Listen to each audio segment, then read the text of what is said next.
మళ్ళీ చాలా సంవత్సరాల తర్వాత మీడియా స్వేచ్ఛ,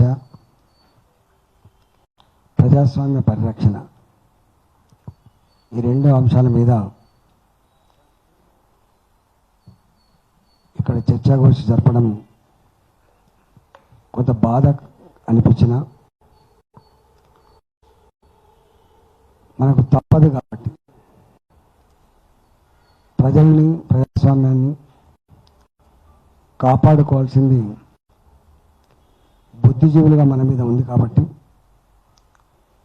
ఇవాళ అంకురార్పణ జరిగినట్టుగా భావిస్తూ ఉన్నారు.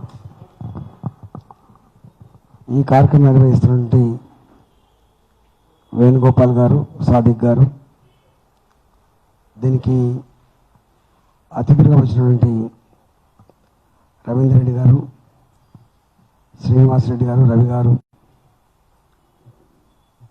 పాషం యాదగిరి గారు, శ్రావణ్ గారు, దయాకర్ గారు, యూసుఫ్ పాషా గారు,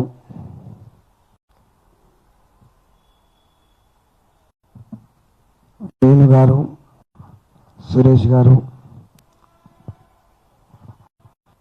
పెద్దలందరికీ పేరు పేరిన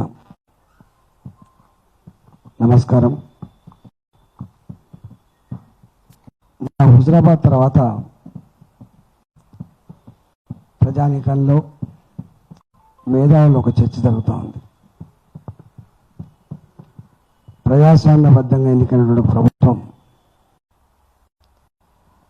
ప్రజల ఓట్ల ద్వారా ఎన్నికైన ఒక ప్రభుత్వం ప్రజల్ని ఎంత వేధించిందో, ఎంత వేదనకు గురి చేసిందో, ప్రజాస్వామ్యాన్ని ఎట్లా అపహాస్యం చేసిందో మొట్టమొదటిసారిగా ప్రపంచానికి తెలిసింది. ఒక్క మాటలో చెప్పాలంటే ఉద్యమం ద్వారా వచ్చిన ఒక పార్టీ, చైతన్యం ద్వారా ఆశయాన్ని సాధించే ఒక నాయకుడు అదే ఉద్యమాన్ని, అదే చైతన్యాన్ని ఎట్లా పాతరేసే ప్రయత్నం చేసిండు, ఎట్లా అపహాస్యం చేసే ప్రయత్నం చేసిండు, ప్రజల్ని ఎట్లా భయభ్రాంతకు గురి చేసిండు అనేది ఈ మధ్య చాలా ఆర్టికల్స్ వస్తూ ఉన్నాయి. కొన్ని టీవీలు కావచ్చు, సోషల్ మీడియా ద్వారా బయటకు వస్తూ ఉంది. ఇందులో సారథి గారు లేదా దాసరి శ్రీనివాస్ గారు మాట్లాడుతున్నప్పుడు, యూసుఫ్ బాబు మాట్లాడుతున్నప్పుడు గతం ఏముండే, ఇప్పుడేముండే అనేక విషయాలు చెప్పిండ్రు. నేను ఆ జోలికి పోను, కానీ ఒక్కడి మాత్రం సత్యం. ఎప్పుడైతే రాజ్యం హక్కుల మీద దాడి చేస్తుందో, పత్రిక స్వేచ్ఛ మీద దాడి చేస్తుందో, అది పతనం అంచనా ఉన్నట్టుగా మనం భావించాలి. సత్తా ఉన్నవాళ్ళు, ప్రజాస్వామ్య మీద విశ్వాసం ఉన్నవాళ్ళు, ప్రజలతో ఉన్నవాళ్ళు, ధర్మంగా పాలించేవాళ్ళు, న్యాయం కాంక్షించే వాళ్ళు ఎప్పుడు పని చేయరు. ఇవన్నిటి మీద నమ్మకం లేని వాళ్ళే ఇట్లాంటి చిల్లర పని చేస్తారు. ఇవాళ చాలా రోజుల నుంచి జరుగుతుంది, కానీ అది హుజరాబాద్ ఎన్నికల తర్వాత బయటకు వచ్చింది. హుజరాబాద్లో ఏం జరిగిందో నేను చూసినా, మీరందరూ కూడా వచ్చి దాన్ని అనుభవించారు. ఒక వ్యక్తి మీద ఒక వ్యవస్థ ఎంత కర్కశంగా, నీచంగా, ఎన్ని రకాల కుట్రలు చేసి, ఏ రాజ్యాంగం అయితే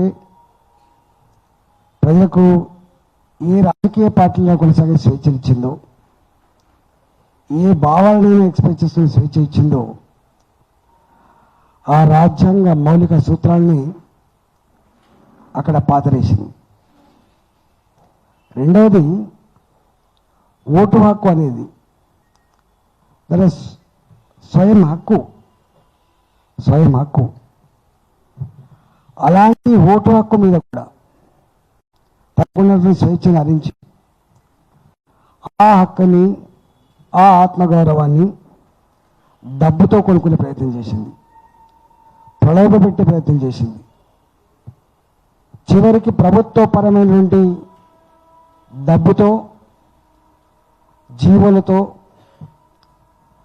దాన్ని మార్చే ప్రయత్నం చేసింది. అవి సాధ్యం కాకపోతే భయపెట్టించింది. మీరు వేసే ఓటు మా దగ్గర టీవీలలో కనబడుతుంది, మీరు ఓటు వేసేటువంటి పోలింగ్ బూతులలో కెమెరాలు పెట్టినాం, ఆ కెమెరాలలో మీరు ఎవరు కోటేస్తే మాకు తెలుస్తుంది. ఒకవేళ నువ్వు ఓటేసినట్టు కనుక తెలిస్తే నువ్వు పెన్షన్దారు అయితే నువ్వు పెన్షన్ పోతుంది, నువ్వు రైతు బంధు తీసుకున్న వాడితే రైతు బంధు పోతుంది, నీ కళ్యాణ లక్ష్మి కనుక తీసుకుంటే కళ్యాణ లక్ష్మి పోతుందని చెప్పి ఇట్లా ఎన్ని రకాల బేరియాలను అన్ని రకాల బేరిచ్చారు. ప్రభుత్వ పరంగా ఉద్యోగి అయినా, ప్రభుత్వ గౌరవవేతంతో పనిచేసిన వాళ్ళు చివరికి సీఏలు కూడా కావచ్చు, వాళ్ళు ఆశా వర్కర్లు కావచ్చు, అంగన్వాడీ ఆయాలు కావచ్చు, విఆర్ఓలు కావచ్చు, విఆర్ఏలు కావచ్చు. అంటే ప్రభుత్వంలో పనిచేసేటువంటి ప్రభుత్వ అధికారి, అవుట్సోర్సింగ్లో పనిచేసేటువంటి ఉద్యోగి, హానవేయంతో పనిచేసే వాళ్ళందరూ కూడా ఒక హుకుం జారీ చేశారు.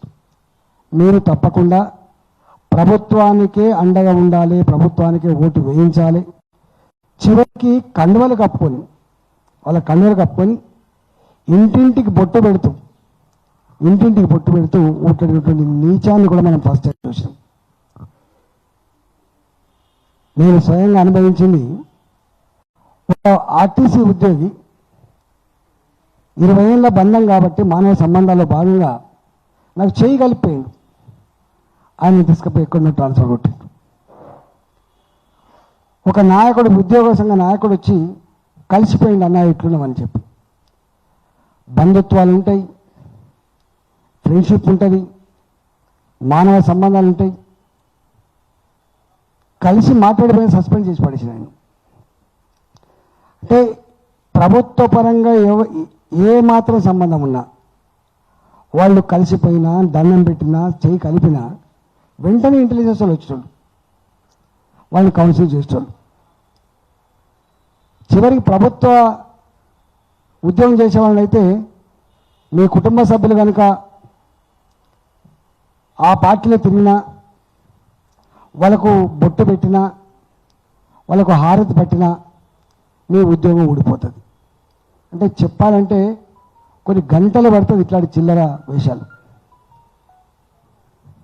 ఒక్క నియోజకవర్గంలో వాళ్ళ లెక్క ప్రకారంగా ఆ నియోజకవర్గంలో ఒక్కొక్క ఓటు మీద ఖర్చు పెట్టిన డబ్బు 26,000 రూపాయలు అని చెప్పి వాళ్ళు చెప్పుకుంటారు.